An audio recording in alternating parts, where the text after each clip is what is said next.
All right, now that we have a project, let's learn how to get it up and running and test this little website that we have. Whenever that Django admin creates a new project, it actually gives us the bare bones that we need to get started. So let's move back to the terminal here, and you'll notice I'm in my terminal looking at the desktop, but I need to get into this directory called word count, this directory, this folder. So I'm going to use CD and then give the name of word count here. That's going to move me in, and now you can see I'm inside of word count. So if we do an ls here, you should see there's something called manage.py, and there's also a word count.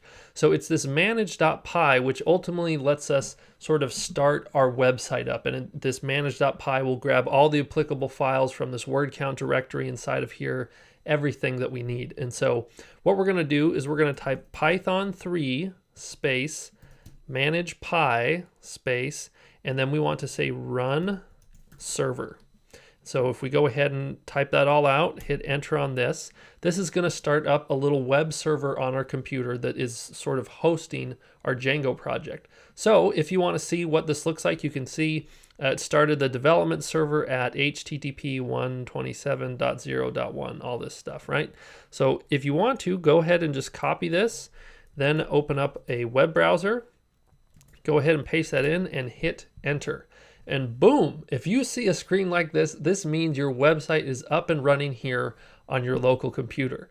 We've got this really cool rocket ship. This is actually, although it's so small, one of the great things about Django 2.0 is that this welcome screen is just a lot happier and interactive. The last one was just kind of like, your site's up. This one, kind of exciting to look at. But anyways, it's basically just telling us that this is working. So if you're wondering kind of how this all happens, well, on our terminal here, when you say I want to run the server, it's sort of listening for any request to the website. And when you type in your 127.0.0.1, anytime you have that inside of a web browser, that's referring back to your own computer. So if you've ever done any other web development, you'll be familiar with that number. And then the colon there, if you're wondering, I've never seen a website with a colon, this gives a port number. So typically the port number with any website is 80. That by default is just there. For example, if we go to like google.com:80, you can see it's going to bring up the regular old google.com.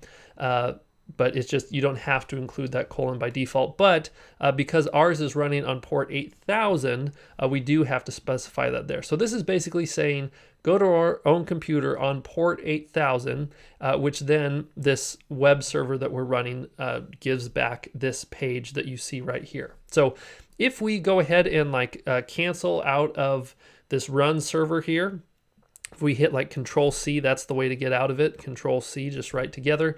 You can see it's stopped running there. And if I try and reload this page, it's going to give me an error. But if I want to start back up the server, I just hit the up arrow to get my last command, hit enter. You can see it starts up the server again, and I can reload the page. Boom, I get this awesome welcome screen. Okay, so that's all it takes to get a new project up and running in Django. I would like to talk about for a moment some of the last things that we've done. If we go back to the terminal here, when we wanted to start a new project, and so we did the, I'm trying to find it here, Django-admin start project word count, and then, you know, when we wanted to make our app run and we want to do the python 3 manage py run server, right?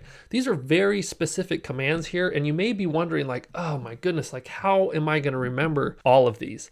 Well, I have that Django cheat sheet for you that you should have downloaded in the last lecture. But beyond that, I want to talk about a big misconception in programming. And that's that as a programmer, you have everything memorized in your mind, and coding is just this 100% just typing, and you make something, boom, that's it. It's really not the case. In fact, there's a lot of specific technical details that you have to do when you're coding, and everything has to be exactly right, and you shouldn't have to have those things memorized in your mind. Google is such an awesome tool. We can always search for the things that we need to. This course is going to be an awesome tool for you, so never feel the pressure of thinking, oh, how am I going to remember to write down always like, you know, Django-admin, blah, blah, blah. No, whenever you have a question, you forgot how to do something, Google it, come back, look at this course, whatever it is that you've got to do. Just know that it's no requirement at all that you should have this stuff memorized. In fact, I think it's very counterproductive.